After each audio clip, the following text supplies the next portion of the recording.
Bonjour, aujourd'hui j'ai envie de vous parler de cette mauvaise habitude qui ruine le couple. Elle s'installe vraiment au sein de tous les couples, de toutes les générations, quelles qu'elles soient, sans exception. Cette mauvaise habitude, elle peut être la base de grosses dégradations au sein de la relation. Et une fois qu'on en a pris conscience, il est possible de modifier quelque chose pour amener plus d'harmonie dans son couple. Cette mauvaise habitude, c'est le phubbing. Qu'est-ce que c'est le phubbing? C'est la contraction de deux mots anglais. Phone et snobbing, téléphone et snobber. Donc en français, on dirait télésnobber.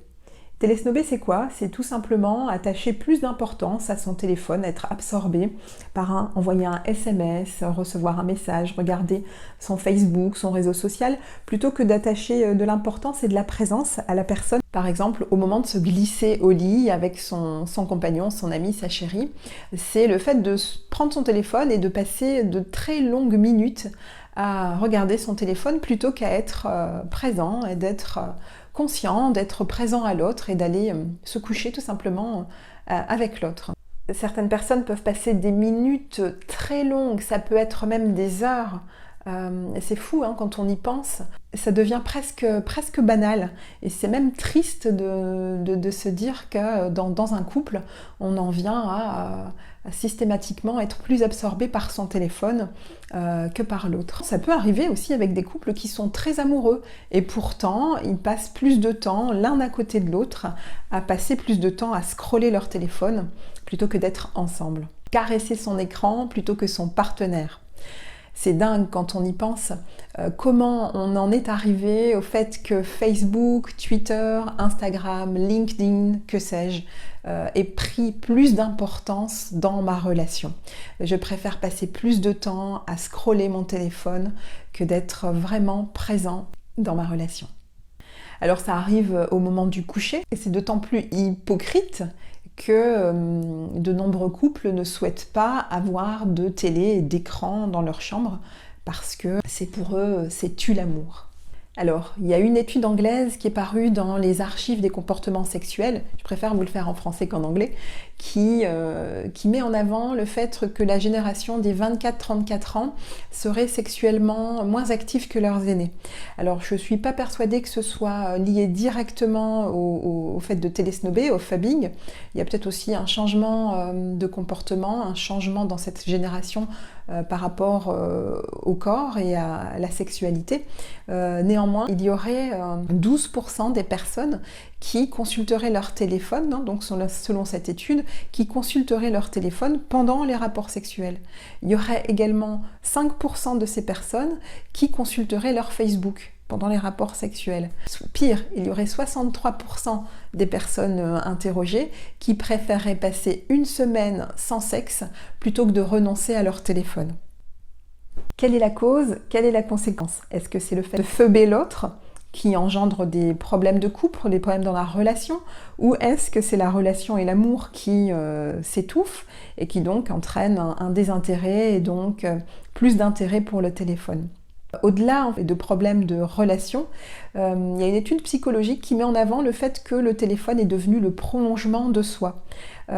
Effectivement comme un prolongement du cerveau, parce que dans nos téléphones, on gère les agendas, on a toutes nos photos, donc on a tout l'historique, hein, toute l'organisation personnelle et des fois familiale.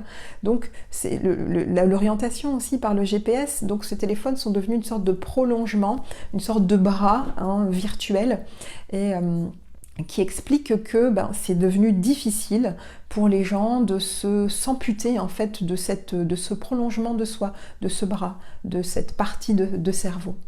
Alors lorsque le smartphone s'immisce autant dans la relation et éclipse les relations charnelles et sexuelles, il n'y a qu'une seule chose à faire, c'est la déconnexion.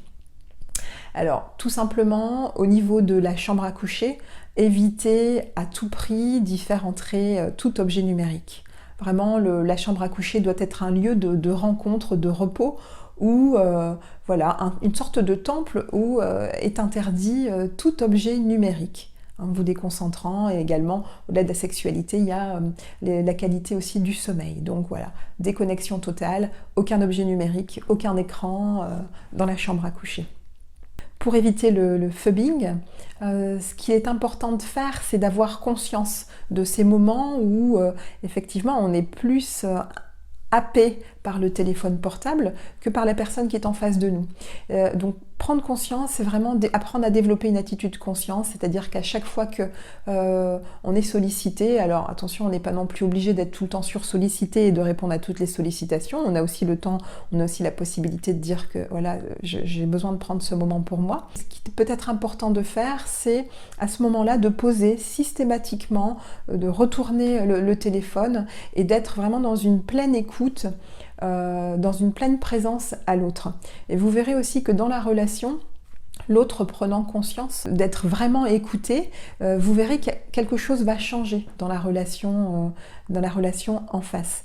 Hein, c'est-à-dire que le phubbing peut vraiment, au sein du couple, dégrader la relation, notamment chez les personnes qui sont assez anxieuses, parce qu'elles vont avoir un besoin d'être davantage écoutées, entendues, même si pour tout le monde c'est bien sûr intéressant et important d'être écouté, entendu, ça va l'être encore plus pour une personne qui a un fond anxieux, hein, qui est de nature anxieuse. Vous pouvez prévoir aussi des jours, des heures de déconnexion, instaurer dans le dialogue et la communication avec l'autre l'heure à laquelle vous choisissez de vous déconnecter, des jours où vous allez complètement vous déconnecter, et puis prévoir des rendez-vous qui peuvent même se faire à la maison, prévoir des repas en tête-à-tête, donc certaines soirées.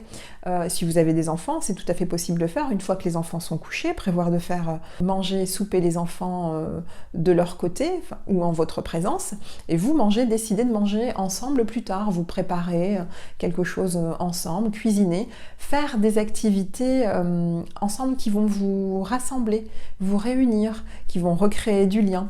Par exemple, vous donner rendez-vous pour une autre communication, un autre dialogue, des massages, des caresses, une écoute aussi, écouter... vous mettre, pourquoi pas, à écouter des podcasts charnels, sensuels, il en existe, et qui vont, pour les personnes qui sont auditives, aller réveiller aussi l'imaginaire sexuel, et pourquoi pas aussi vous apprendre l'un et l'autre à vivre une autre sexualité, à découvrir d'autres choses, avec plus de jeux, voilà, découvrir des choses ensemble. L'important, c'est vraiment de se rencontrer et d'être... dans une présence totale. Quand vous allez mettre en place ces exercices, ces changements, ça va peut-être vous paraître bizarre, angoissant, mais au fur et à mesure que vous développerez plus d'intimité, plus de présence à l'autre, vous verrez que vous serez de plus en plus inventif. Parce que oui, la relation se travaille et rien n'est acquis. Donc elle est vraiment à faire évoluer dans le temps en fonction des besoins aussi de chacun. Alors en effet, prendre conscience des choses qui ne fonctionnent pas, prendre conscience de ce qui ne va pas au sein du couple, c'est déjà énorme. Et par contre, mettre en place ce qui peut changer, c'est vraiment le plus important. Et la semaine prochaine, je vous parlerai du sommeil, l'importance du sommeil au sein de votre santé, au sein du couple, dans la sexualité. Et je vous proposerai également une pratique de relaxation pour préparer un sommeil profond. Voilà, si cette vidéo vous a plu, n'hésitez pas à liker comme il se doit, à la commenter, à partager. À la semaine prochaine!